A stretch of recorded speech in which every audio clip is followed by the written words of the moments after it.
السلام عليكم ورحمة الله وبركاته. ازيكم حلوين؟ عاملين ايه؟ يا رب دايما تكونوا بخير. قبل ما نبدأ الفيديو دوسوا لايك واشتركوا في القناة لسه ما اشتركتوش، وفعلوا الجرس عشان يوصلكوا كل جديد ان شاء الله. بقالي كتير جدا جدا جدا جدا ما عملتش حاجة عشان انا مش قادرة اعمل حاجة. والله العظيم فعلا الموضوع بقى صعب جدا جدا فعلا يعني. ان الواحد يفكر يعمل قناة على اليوتيوب او على اي حاجة، او يعمل اي حاجة جنب ان هو بيشتغل وعنده بيت وعيال، لا الموضوع بجد صعب جدا وشاق جدا. وربنا يكون في عوني وفي عون اللي زيي. الموضوع بتاع التصوير ده بجد والله عايز ناس فاضية، مش عايز حد يكون بيشتغل وراه حاجة يعني الصراحة. يمكن فعلا أغلبية اللي على اليوتيوب اللي احنا بنشوفهم لو ناخد بالنا فعلا محدش بيشتغل، هو ده شغلهم. فللأسف طبعا، والحمد لله برضو ربنا يديمها نعمة أنا بشتغل. ف ده مخليني مش عارفة، ما عنديش وقت ان أنا اصور. حتى لو هعمل اكل ما عنديش وقت ان أنا ارتب، ولا وقت ان انا افضل بقى اظبط اللي قدامي واللي حواليا. واوقات طبعا كتيره الدنيا تبقى مكركبه. الناس اللي عندها قنوات وبتشتغل في المطبخ وعارفه هي بتعمل ايه دي عارفين معنى كلامي يعني. المطبخ بتاعك اكيد مش على طول مرتب، ولا اكيد على طول منظم. عشان قبل ما تفتحي الكاميرا دي لازم تكون مرتبه ترتيبه كبيره يعني. مش بالسهل كده هتطلعي تعملي اكل وخلاص. لا، انت هتنظمي وهتظبطي الاول مكان ما هتعملي الاكل عشان تعرفي تصوري للناس زي ما انت عايشه هتطلعي اكيد يعني. فالموضوع بالنسبه لي يا جماعه صعب جدا والله، عشان كده انا مش بعمل حاجه. يعني بيبقى نفسي اصور ونفسي القناه تكبر. يمكن لما تكبر انا هتشجع اكتر وهعمل فيديوهات اكتر واي حاجه هعملها. لكن الصراحه لا، الموضوع شاق خالص، مع الحر مع الحمل مع الشغل مع الولاد مع الدروس. الموضوع لا، صعب صعب صعب بجد. ادعولي وربنا ان شاء الله يساعدنا كلنا باذن الله. بصوا بقى، دخلتكم النهارده بالمقدمه غريبه شويتين ثلاثه باين دور شحاته، بس لا والله مش قصدي خالص. انا عايزه اوضح لكم يعني انا بعمل حاجه ليه. النهارده برضو اكله سريعه عشان خاطر كالعاده يعني عندنا جايين من المدرسه وجايين قصدي من الشغل ووديت الولاد الدرس ورجعنا فراجعين متاخر. فطبعا انا مش عارفه اعمل اكل ايه، فقلت اسهل حاجه يعني فتة شاورما. احنا كده جبت البصلايه. اول حاجه ايه، معانا شويه بصل حلوين ورا همت لو شايفينهم، شويه البصل دولت. هاخد واحده للرز، وجبت نص رز بسمتي شكله مش نص كيلو، شكله اقل من كده اصلا بكتير، بس عامه يلا لو اقل من كده والراجل عارف براحته بقى. بس انا قطعت البصلايه دي للرز. اول حاجه هنعملها الرز، بعد كده نعمل الشاورما. معانا البانيه اهو، تعالوا كده. البانيه اللي هنعمل بيه الشاورما اهوت هنقطعه، بس بعد ما ايه نولع الرز الاول عشان هياخد مننا وقت شويه. وانتوا عارفين الشاورما ما بتاخدش وقت في سواها. وتعالى بقى نروح البوتاجاز. حطيت بقى البصلايه هنا، بحط عليها ايه معلقه سمنه حلوه كده، وحطيت عليها شويه زيت صغيرين. يا جماعه زيت عندنا خلاص، زيت خلص واحنا لسه ما جيناش اول الشهر. وان شاء الله بكره كده ايه، بكره كده هيكون واحد باذن الله في الشهر نجيب بقى التموين. لكن الواحد عشان يفكر يشتري الزيت من بره دي صعبه جدا. كل حاجه الصراحه بقت صعبه في العيشه دي، بس الحمد لله يعني ربنا يديمها نعمه. انا هحط كده بقى الزيت والسمنه. البصلايه معايا دي مش عايزاها تصفر ولا حاجه. فهنزل بقى بالرز على طول بعد ما غسلته. الرز كده حبه قليلين قوي يعني، مش عارف بجد الراجل ده بيهزر ولا ايه. انا لو كان عندي ميزان كنت وزنتهم عرفت هو نص كيلو، بس اكيد اقل من نص كيلو، ما يجوش نص كيلو خالص دول. ما تبقى النار خالص. النار العين اللي ورا دي انا مولعه على فاصوليا بيضه. اسمها فاصوليا بيضه ولا لوبيا بيضه؟ فاصوليا بيضه تقريبا، فاصوليا بيضه. بسلقها عشان ايه، هعملها برضو جنب الاكل. ازود بيها لما لقيت ان الرز قليل كده، فتقريبا مش هيكفي البيت كله يعني. نجيب بقى التوابل بتاعتنا. اول حاجه نحط طبعا ايه، الكاري. انا حطيت معلقتين، ده كتير قوي المعلقتين دول. نحط شويه ملح بس كده. بصوا بقى البهارات، قعدت اجيب بهارات. بص الراجل لقيته حطها لي في ايه، محترم قوي. نحط شويه بهارات كده صغيرين.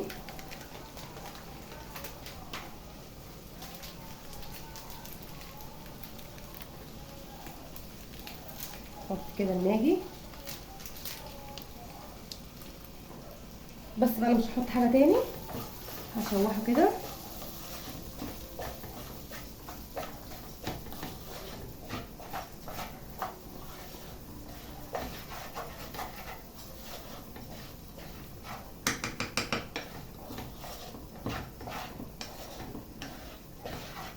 طبعا الميه بتاعتنا بتغلي، هجيبها الميه المغليه على طول.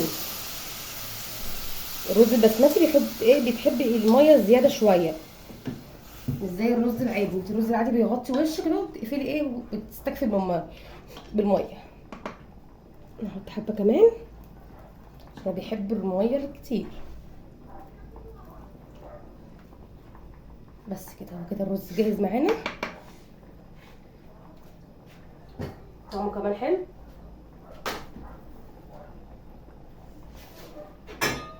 هنغطيه بقى وهنقله على العين الصغيره اللي بسوي عليها الرز على طول.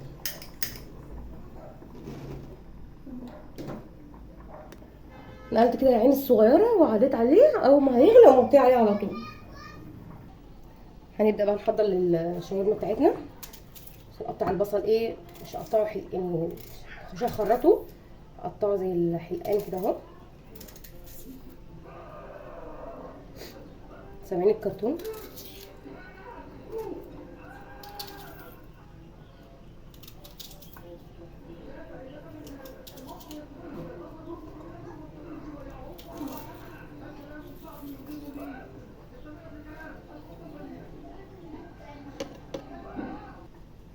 بصوا انا كده قطعت البصل خلاص. انا هحطه بقى في الطاسه عشان يبقى جاهز معانا، ما نوصلش كمان اطباق وحاجات كتير.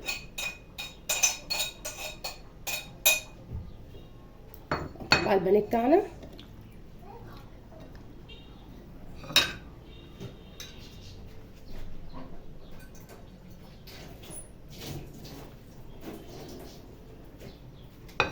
انا سايبه البصلايه دي عشان نعمل بيها الفاصوليا.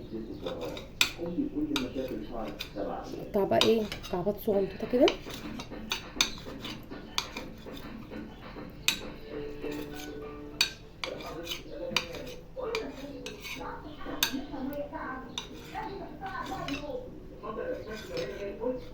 عشان سامعين الاعلانات. عايز سلاك جديد يا ابراهيم. وطي يا فريده، وطي التلفزيون، وطي التلفزيون.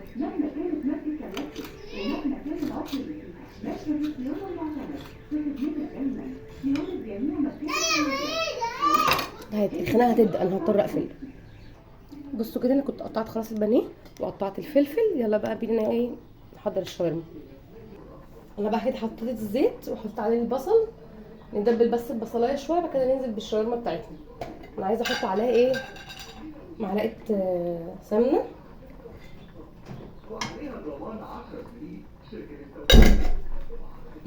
بس كده هنخلي بقى البصلايه تدبل معانا، وبعد كده ننزل بالبانيه بتاعنا. اول ما تدبل هرجع على الشاورما.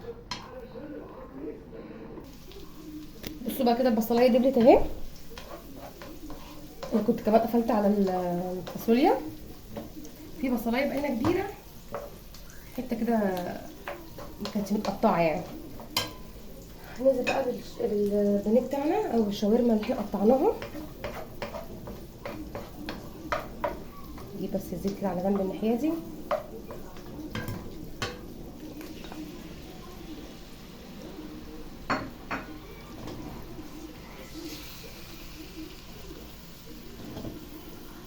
نجيب بس النار على الحته دي.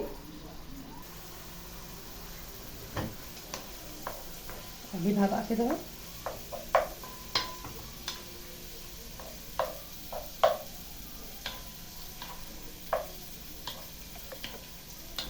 ولعت بقى على العين التانية جنب الناحيه التانية، هوريها لكم دلوقتي اهي على البصله بقى بتاعت الفاصوليا عشان كله يواصل بعضه.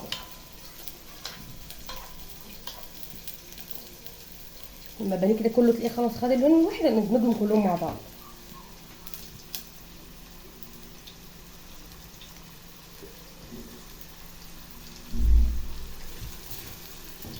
بصوا ولعت بقى على البصله اهي.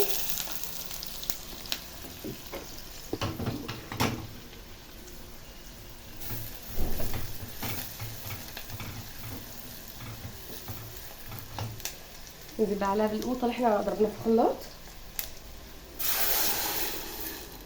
بس اول ما قلت تغلي غلوتين كده فننزل عليهم بالفاصوليا اللي احنا ايه سلقناها. بس دي خلاص كده جهزت اهي، خلاص امرها خلاص يعتبر خلصت يعني. نيجي بقى على الشاورما. معلش بقى شتت لكم النهارده في كذا حاجه بتتعمل. بس كده اللحمه الفراخ كلها او الشاورما كلها خدت اللون. ندمج بقى كله مع بعضه.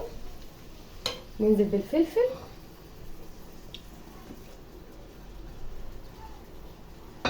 ندي تقليبه.